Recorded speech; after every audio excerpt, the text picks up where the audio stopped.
ओम नमो नारायणाय। ओम श्री परमात्मने नमः। नमस्कार, जय श्री कृष्ण। मैं आपको निरंतर वैशाख मास महात्म्य की कथा सुना रही हूँ। पद्म पुराण की सारी कथाएं मैंने सुना दी। अब स्कंद पुराण से सुना रही हूँ। यह जो कथा है यह पिछले कथा से संबंध रखता है, और जो मैं आपको बोलती हूँ कि ज़रूर सुनिए, भगवान विष्णु विपदा दूर करेंगे, तो मैं अपने मन से नहीं बोलती हूँ। इस कथा में यमराज से स्वयं भगवान विष्णु कहे हैं कि जो वैशाख मास के धर्म का पालन करता है, जो मेरे शरण में आता है, उसके लिए, उसके अपराध को क्षमा करके उसकी मदद करने के लिए मैं लक्ष्मी जी को भी छोड़ के चला जाता हूँ। तो इस कथा में स्वयं बोले हैं, इसलिए आप शुरू से आखिरी तक सुनिए। चैनल को हमारे सब्सक्राइब करिए, कथा को लाइक करिए, कमेंट्स में ओम नमो नारायण लिखे, या अपने हिसाब से जैसा लगे उस पर भी आप स्वतंत्रता से कमेंट्स और हमें राय दे सकते हैं। आइए सुनिए। ब्रह्मा जी का यमराज को समझाना और भगवान विष्णु का उन्हें वैशाख मास में भाग दिलाना। वीडियो तो मेरा 14वां है, क्योंकि अध्याय लिखा नहीं रहता है। आइए पूरा सुनिए। ब्रह्मा जी ने कहा, यमराज तुमने क्या आश्चर्य देखा, क्यों तुम्हें खेद हो रहा है? भगवान गोविंद को एक बार भी प्रणाम कर लिया जाए तो वह 100 अश्वमेध यज्ञों के अवभृत स्नान के समान होता है। यज्ञ करने वाला तो पुनः इस संसार में जन्म लेता है, परंतु भगवान को किया हुआ प्रणाम पुनर्जन्म का हेतु नहीं बनता है, मुक्ति की प्राप्ति करा देता है। एकोपि गोविंद कृतः प्रणामः शताश्वमेधावभृतेन तुल्यः। एकस्य कर्ता पुनरेति जन्म हरे प्रणामो न पुनर्भवाय। जिसके जिह्वा के अग्रभाग पर हरि ये 2 अक्षर विद्यमान हैं, उसको कुरुक्षेत्र तीर्थ के सेवन अथवा सरस्वती नदी के जल में स्नान करने से क्या लेना। जो मृत्यु काल में भगवान विष्णु का स्मरण करता है, वह अभक्ष भक्षण आदि से प्राप्त हुई पाप राशि का परित्याग करके भगवान विष्णु के सायुज्य को पाता है, क्योंकि भगवान विष्णु को अपना स्मरण बहुत ही प्रिय है। यही बात मैंने शुरू में आपको बोली थी।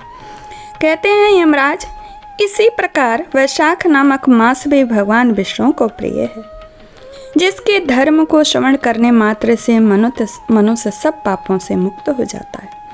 उसके अनुष्ठान में तत्पर रहने वाले मनुष्य यदि मुक्ति को प्राप्त हो तो उसके लिए क्या कहना है। वैशाख मास में भगवान पुरुषोत्तम के नाम और यश का गान किया जाता है, जिससे भगवान बहुत प्रसन्न होते हैं। पुरुषोत्तम श्रीहरि संपूर्ण जगत के स्वामी और हमारे जनक हैं। यह राजा कीर्तिमान वैशाख मास में उन्हें भगवान के प्रिय धर्मों का अनुष्ठान करता है, जिससे प्रसन्न चित्त होकर भगवान विष्णु सदा उसकी सहायता में स्थित रहते हैं। भगवान वासुदेव को के भक्तों का कभी अमंगल नहीं होता। उन्हें जन्म मृत्यु जरा और व्याधि का भय भी नहीं प्राप्त होता है। कार्य में नियुक्त किया हुआ पुरुष यदि अपनी पूरी शक्ति लगाकर स्वामी के कार्य साधन की चेष्टा करता है तो उतने से ही वह कृतार्थ हो जाता है। यदि शक्ति के बाहर का कार्य उपस्थित हो जाए तो स्वामी को उसकी सूचना दे दें, उतना कर देने से वह ऋण हो जाता है और सुख का भागी होता है। जिसने उस प्रयोजन को स्वामी से निवेदित कर दिया है, उसके ऊपर न तो कोई ऋण है और न पातक ही लगता है। अपने कर्तव्य पालन के लिए पूरा यत्न कर लेने पर प्राणी का कोई अपराध नहीं रहता। यह कार्य तुम्हारे लिए संभव है, अतः इसके विषय में तुम्हें शोक नहीं करना चाहिए। ब्रह्मा जी के ऐसा कहने पर यमराज ने दीनवाणी में कहा, तात मैंने आपके चरणों की सेवा से सब कुछ पा लिया। तब ब्रह्मा जी ने पुनः समझाते हुए कहा, धर्मराज, राजा कीर्तिमान विष्णु धर्म के पालन में तत्पर हैं। चलो हम लोग भगवान विष्णु के समीप चले, उन्हें सब बात बताकर पीछे उनके कथनानुसार कार्य किया जाएगा। वे ही इस जगत के कर्ता, धर्म के रक्षक और नियामक हैं। इस प्रकार यमराज को आश्वासन देकर ब्रह्मा जी उनके साथ क्षीर सागर के तट पर गए। वहाँ उन्होंने सच्चिदानंद स्वरूप गुणातीत परमेश्वर विष्णु का स्तवन किया। ब्रह्मा जी की स्तुति से संतुष्ट होकर भगवान विष्णु वहाँ प्रकट हुए। यमराज और ब्रह्मा जी ने तुरंत ही उनके चरणों में मस्तक झुकाया। तब भगवान महाविष्णु ने मेघ के समान गंभीर वाणी में उन दोनों से कहा, तुम लोग यहाँ क्यों आए हो? ब्रह्मा जी ने कहा, प्रभु, आपके श्रेष्ठ भक्त राजा कीर्तिमान के शासन काल में सब मनुष्य वैशाख धर्म के पालन में संलग्न हो आपके अविनाशी पद को प्राप्त हो रहे हैं। इससे यमपुरी सुनी हो गई है। उनका ऐसा कहने पर भगवान विष्णु हंसते हुए बोले, जो बात मैंने शुरू में आपको बोली, जो मैं आपको थंबनेल में लिख के डालती हूँ, वही वो बोल रहे हैं क्या? मैं लक्ष्मी को त्याग दूंगा, अपने प्राण, शरीर, श्रीवत्स, कौस्तुभ मणि, वैजंती माला, श्वेत द्वीप, वैकुंठ धाम, क्षीर सागर, शेषनाग तथा गरुण जी को भी छोड़ दूंगा, परंतु अपने भक्त का त्याग नहीं कर सकूंगा, जिन्होंने मेरे लिए सब भोगों का त्याग करके अपना जीवन तक मुझे सौंप दिया, जो मुझ में मन लगाकर मेरे स्वरूप को हो गए। उन महाभाग भक्तों को मैं कैसे त्याग सकता हूँ? लक्ष्मी वापि प्रत्यक्षे प्राणन दे मथापि वा, शिवस्तम कौस्तुभम माला वैजयंतीम थापि वा। राजा कीर्तिमान को इस पृथ्वी पर मैंने 10,000 वर्षों की आयु दी है। उसमें से 8,000 वर्ष तो बीत गए, शेष आयु और बीत जाने पर उसे मेरा सायुज्य प्राप्त होगा। उसके बाद पृथ्वी पर बेन नामक दुष्टात्मा राजा होगा, जो संपूर्ण वेदोक्त महाधर्मों को लोप कर देगा। उस समय वैशाख मास के धर्म भी छिन्न भिन्न हो जाएंगे। बेन अपने ही पाप से भस्म हो जाएगा। तत्पश्चात मैं पृथु होकर पुनः सब धर्मों का प्रचार करूंगा। उस समय लोगों में वैशाख मास के धर्म को भी प्रसिद्ध करूंगा। सहस्त्रों मनुष्यों में कोई एक ऐसा होता है जो मुझ में अपने मन प्राण अर्पित करके अपना सर्वस्व मुझे समर्पित कर दे और मेरा भक्त हो जाए। जो ऐसा होता है वही मेरे धर्म का प्रचार करता है। इस वैशाख मास में से भी मैं वैशाख धर्म में तत्पर रहने वाले महात्मा पुरुषों तथा राजा के द्वारा समय अनुसार तुम्हारे लिए भाग दिलाऊंगा। यमराज को कह रहे हैं, लोक में जो कोई भी वैशाख मास का व्रत करेंगे वे तुम्हें भाग देने वाले होंगे। उनके वैशाख मास में बताए हुए महाधर्म के पालन में तुम कभी विघ्न नहीं उपस्थित करना। यमराज को इस प्रकार आश्वासन देकर भगवान विष्णु वहीं अंतर्धान हो गए। ब्रह्मा जी भी अपने सेवकों के साथ सत्यलोक को चले। उनके बाद यमराज भी अपने पुरी को पधारे।